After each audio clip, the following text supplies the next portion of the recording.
Assalamualaikum anak-anak. Apa kabar hari ini? Sehat semua? Anak-anak, hari ini kita belajar ya, masih tentang tema 1. Nah, coba dibuka bukunya. Diambil bukunya tema 1 halaman 68. Hewan sahabatku. Nah, di gambar yang ada di buku itu terlihat banyak sekali anak-anak yang sedang ini di sekelilingnya ada hewan-hewan. Nah, ada hewan apa aja ya? Ada hewan sapi ya, kemudian ikan, ayam, bebek, domba. Nah, hewan-hewan itu semua itu adalah sahabat kalian. Nah, kita harus mencintai dan menyayangi mereka. Tidak bisa kita membenci ataupun menyakiti. Nah, coba dilihat, kalian mengamati di buku itu ada di dalam kotak ada gambar apa ya? Yang ini. Yang gajah. Itu adalah gajah putih ya. Nah, hewan-hewan yang ada di Asia Tenggara memiliki jenis hewan banyak sekali ya. Misalnya di Indonesia ada harimau. Nah, ada orangutan dan banyak sekali yang dilindungi, tidak boleh kita memeliharanya karena itu ada undang-undangnya yang dilindungi oleh negara. Coba dilihat di buku teks, gajah putih dianggap suci oleh beberapa negara di Asia Tenggara seperti Myanmar, Kamboja, dan Thailand. Menjaga gajah putih adalah usaha yang sangat mahal karena pemiliknya harus menyediakan makanan khusus untuk gajah. Tahu nggak? Gajah itu simbol dari negara apa? Ayo, tahu nggak? Ada yang tahu? Ya, betul. Gajah itu adalah simbol dari negara Thailand. Nah, biasanya kalau mungkin ada keluarga yang dari Thailand, biasanya ada oleh-oleh gantungan kunci, entah kaos, itu bentuknya gajah. Nah, kemudian yang ada di kotak halaman yang selanjutnya itu ada gambar apa? Ikan. Nah, coba, Indonesia dikaruniai luas wilayah lautan lebih besar dibandingkan luas daratan. Luas lautan Indonesia mencapai 5,8 juta kilometer persegi. Di dalam lautan Indonesia tersimpan potensi perikanan yang cukup besar. Salah satunya ikan tuna. Nah, ikan tuna adalah salah satu ikan yang paling banyak dicari oleh negara lain seperti Jepang, Amerika Serikat, dan Uni Eropa. Nah, coba apa fungsi dari ikan tuna? Nah, apa yuk? Di Jepang ikan tuna bisa dijadikan sebagai apa? Bisa dijadikan sebagai sushi ya. Nah, biasanya di Indonesia ataupun Banyuwangi di sini banyak sekali ada sarden ya, yang biasanya di daerah Muncar ya, dibikin sarden. Kalian mungkin sudah sering memakannya. Nah, di situ itulah manfaat dari ikan tuna. Kemudian ada lagi gambar apa ya? Ada gambar burung. Nah, burung hidup di negara tetangga kita. Burung namanya burung takur. Burung takur dahan namanya, hidup di Malaysia. Hewan ini termasuk hewan yang dilindungi di Asia, dilindungi di negaranya. Nah, Hewan-hewan yang sudah disebutkan tadi adalah beberapa hewan yang hidup di Asia Tenggara. Nah, coba di sini ada kaitannya hewan-hewan tersebut dengan perkembangbiakan. Contohnya, nah, di gambar ini ya. Di gambar ini ada hewan, banyak sekali hewan, ikan, kura-kura, sapi ya, dan lain sebagainya. Di situ mereka mempunyai cara untuk berkembang biak. Tahu apa itu berkembang biak? Berkembang biak adalah salah satu cara untuk memperbanyak keturunan sehingga bisa memperbanyak diri dan tidak terjadi kepunahan. Hewan-hewan yang ada di sini itu banyak sekali, ada beberapa hewan yang langka. Contohnya kura-kura,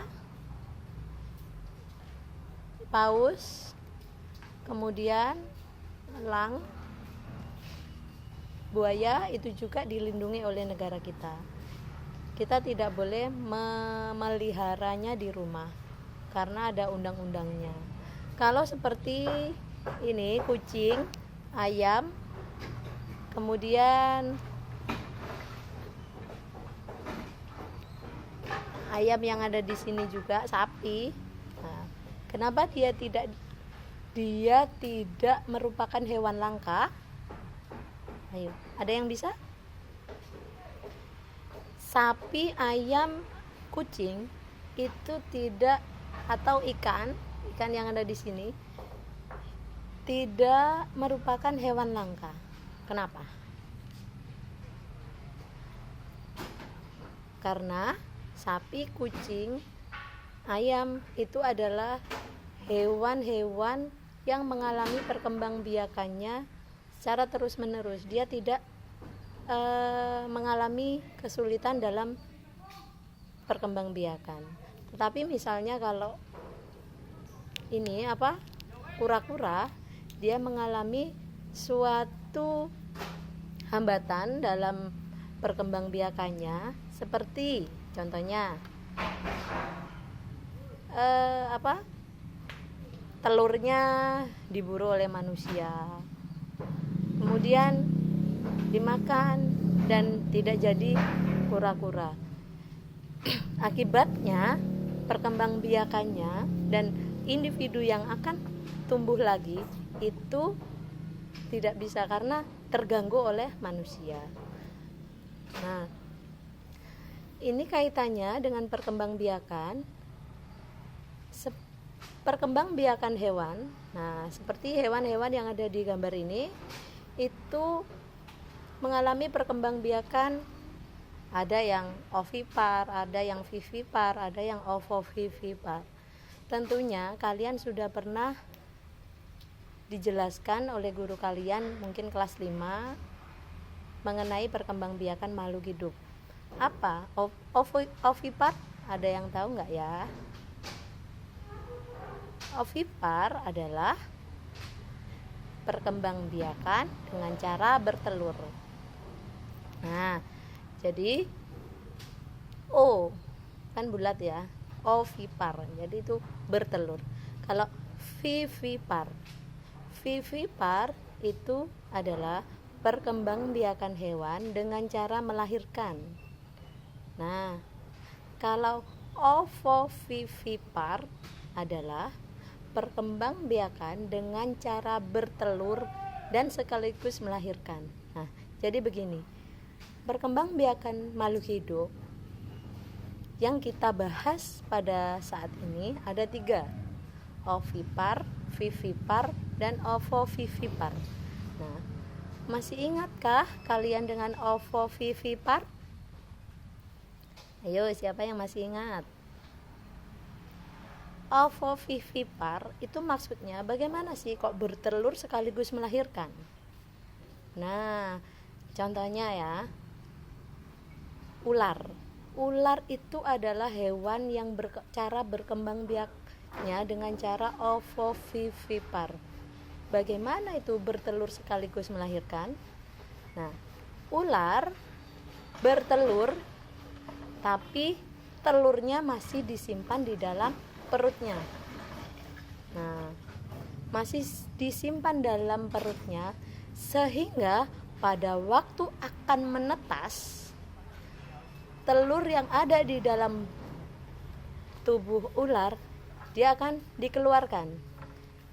Nah, kemudian pada waktu mengeluarkan telur nantinya beberapa saat akan menetas. Jadi habis ditelurkan, habis keluar telur dan menetas, itu namanya ovovivipar. Bukan bertelur dan melahirkan jadi satu, gimana ya, masa bertelur terus melahirkan. Nah, jadi itulah perbedaannya bertelur, melahirkan, dan bertelur sekaligus melahirkan. Nah, bisa kalian baca di dalam teks ini, atau bisa kalian browsing di Google apa sih ovovivipar. Nah, banyak sekali referensi meskipun kalian nggak megang buku. HP sekarang bisa digunakan untuk membuka ilmu, ya. Nah, terus, apa tugas kalian hari ini? Nah, coba tugasnya kalian tulis kembali mengenai penjelasan apa itu ovipar, apa itu vivipar, dan ovovivipar. Tulis ya, ovipar apa, vivipar apa, ovovivipar itu apa penjelasannya. Kemudian contohkan hewan-hewan yang cara berkembang biaknya secara ovipar, kemudian vivipar, dan ovovivipar. Nah, contohnya harus bagaimana, Bu? Apa lihat di buku yang ini? Boleh. Kemudian ditambah di luar buku ini, ya. Tidak harus plek. Ada yang di buku ini, jadi referensinya itu banyak. Buku ini adalah salah satu acuan saja, tapi untuk referensi tambahan kalian bisa pakai buku apa saja. Buku di internet itu banyak, bisa kalian download, ya. Nah, mungkin untuk hari ini cukup tugas itu saja ya. Jangan lupa ditulis tegak bersambung, yang rapi, dan bisa dibaca. Nah, kalau bisa sudah kelas 6 itu menulisnya pakai ballpoint biar gurunya juga jelas, ya. Nah, selamat belajar anak-anak. Semoga sehat selalu. Meskipun kita di sini, kamu di sana, kita tetap mendoakan semoga kalian keluarga tetap sehat. Assalamualaikum warahmatullahi wabarakatuh. Tetap semangat.